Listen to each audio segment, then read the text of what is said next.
So we found the Fermi pressure or the Fermi energy. Let's convert that into a pressure to find out what is the pressure that this distribution of the generated electrons will have on an imaginary box around itself. That's going to give us what is the pressure that is contributing then to the hydrostatic equilibrium to support against gravity. So start from the definition of the pressure. If you have a single particle in a box having a momentum P, it will exert a pressure in the box walls. The pressure is force over area, and substitute the force by dp dt. Here, little p is momentum and capital P is pressure. Now, if you substitute the dp from a single particle by that of a distribution of particles, call it dp total, the total momentum of a distribution of particles, is the momentum of a single particle times how many particles you have, call it dn. And this number of particles, you can write then as the number density times the volume. And the number density, dn, we define it as np dp. So this gives you np times dp times dv. Substituting here, then you have n of p times p dp dv. If you substitute that on the pressure, substitute this dp by this becomes np times p dp dv over dt dA, and times 2 because the collision is elastic with the wall of the box. Right? If this is the wall of the box, a particle comes in and bounces back to the other side. The momentum that it imparts to the wall is twice the momentum that it has, because one is p and the other one is minus p. It's twice the momentum that is imparted on the wall. Now, if you substitute dV, the volume that is being occupied by a particle distribution, if you write that in terms of the time, it would be the area multiplied by this length here, and this length you can give by the velocity of the particle times the time interval. So the velocity, so the differential of volume is the velocity times dA times dt.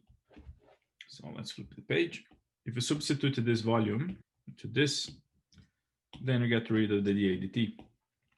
And let's substitute now what we found for npdp. Then you have that the differential pressure is 16 pi over h cubed times the velocity times the cube of the momentum times dp. Now we're considering a cube. The cube has 6 faces, and this pressure here is the total pressure of the distribution of particles. Each face experiences only 1/6 of this pressure. So the pressure per face would be the integral of dp over 6. That means that's the integral over all the faces, but you are considering only one face, one of the walls. That means that what you have then here is 8 pi over 3 h cubed times the integral of the velocity p cubed dp. Now you can write the momentum in terms of the mass is m times the velocity. And by energy mass equivalence, you have that the energy is mc squared. So if you substitute that, then you can write that the velocity is equal to p times c squared over the energy. Then if you substitute that into the pressure integral, then you have that the pressure is equal to 8 pi over 3h cubed, and the integral then of p to the 4 over the energy times c squared dp.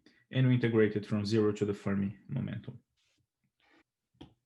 Now the energy is square root of pc squared, p squared c squared plus m squared c to the 4th power. And it has the limits of mc squared for non-relativistic and pc for relativistic. So if you substitute this energy into the pressure, you have a pressure for non-relativistic and a pressure for the relativistic equation of state. So you essentially have 2 equations of state, one for non-relativistic and the other one for relativistic gas. We can substitute here the definition of the Fermi momentum. And write this in terms of the number density.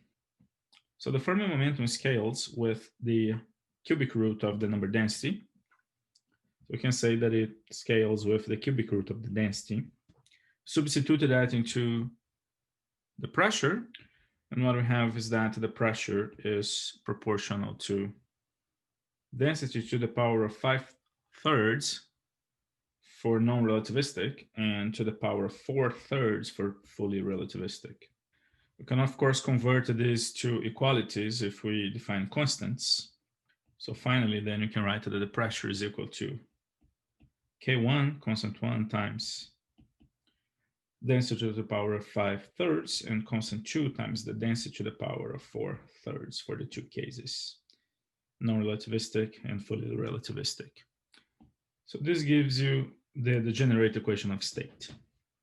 If you're really curious about what these constants are, you can work them out from the definitions, where me is the mass of the electron, mp is the mass of the proton, and mu e is parameterization of the hydrogen fraction, 2/1 plus x, where x is a hydrogen fraction.